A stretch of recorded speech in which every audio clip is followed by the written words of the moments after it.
Ghost here with All In TV, and I'm going to be casting a 1 versus 1 between myself and ksjin.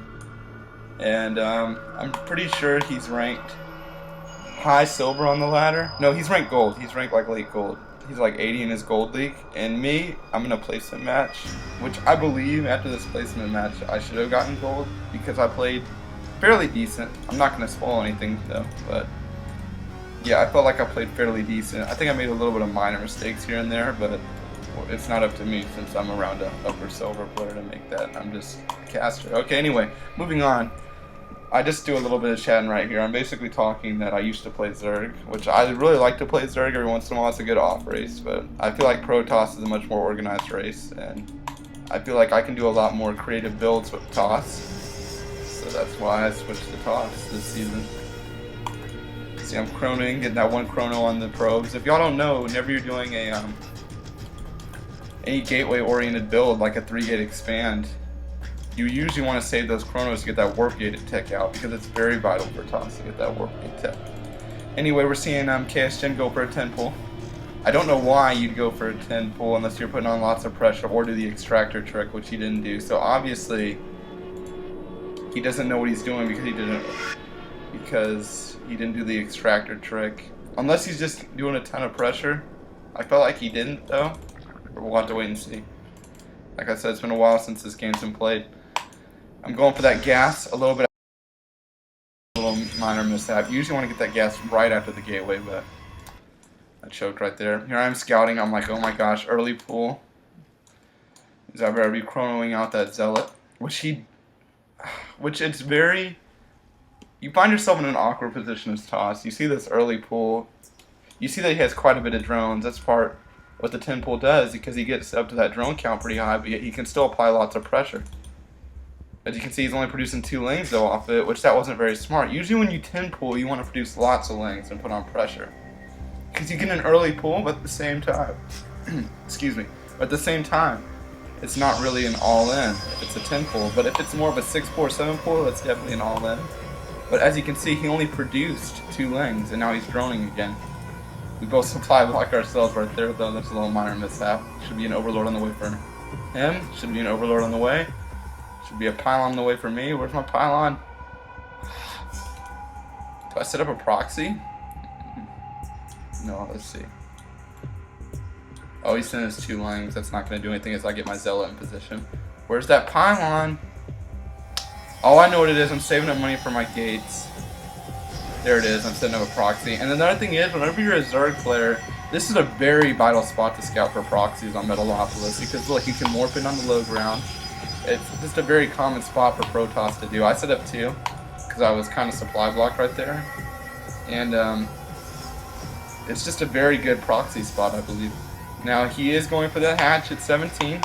I felt like the 10 pull, now that I'm thinking about it, he was doing it more to be safe than sorry. He didn't want to lose to a 2-gate or anything like that.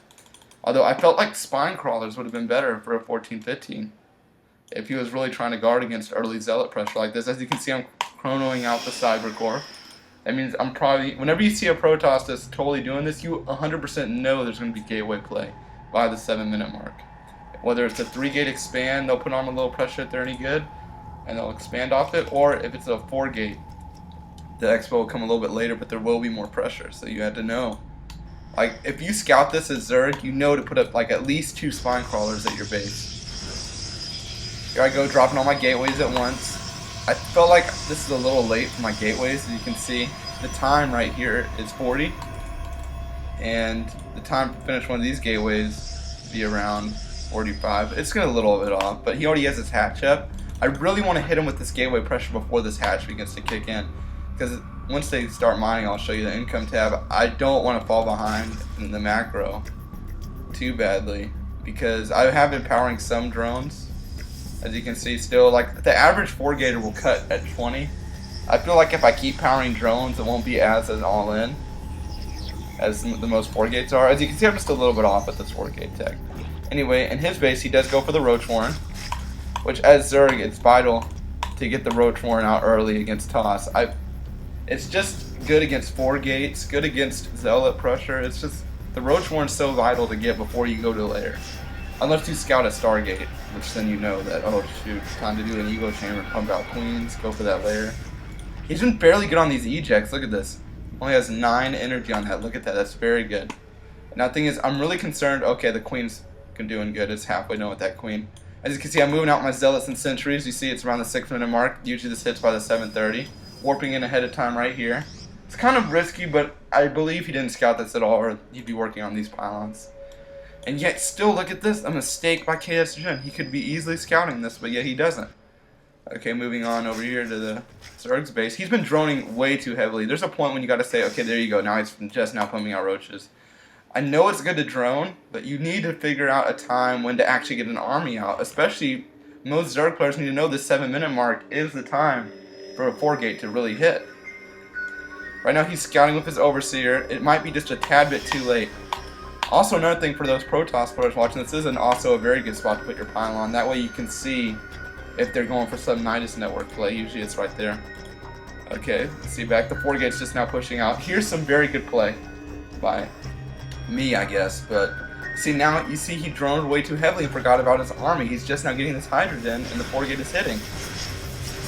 You can see I force field off the ramp because I know that all of his reinforcements are going to be coming from here, and I can just kill all these drones. Oh my gosh, let's just look at that unit loss tab. 450, 500, 675, and I keep force fielding the ramp. There's nothing you can do about this right now. Like, another thing you can do though is after you're done taking out this, you have 2 options. Either he has a huge army stored up and you can throw away the game, or you can just like macro up behind it. So I can either test my luck against his army, which I don't know how much he has right now. I can't see anything, but he has a very tiny army, and I'm going to go to production real quick to see what he's working on. He's working on going for Hydra. Now, if you see this type of army right here, Hydra might not be the best choice. Hydra is usually a really good choice against early Stargate, sorry, my bad. It's so difficult for me to say. Stargate. That's usually what you want early Hydras for, but he's going early Hydras against a Gateway army. I know Hydras are good against Gateway units, but not in these low numbers. He only has 4 Hydras. That's nothing compared to what I have. Here you see a bunch of missed micro by me. As you can see, I've been stockpiling a lot of minerals. That's another thing. Like, usually when these all ends, you want to expand on the back of this. I forgot to do that because I knew I was poning him so badly anyway. I was just sitting back at this point. Maybe I was sitting back a little too much here. As you can see, how my army's just like chilling.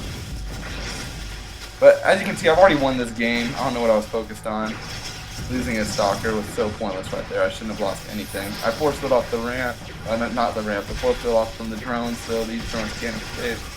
At this point, it's pretty much lights out and GG.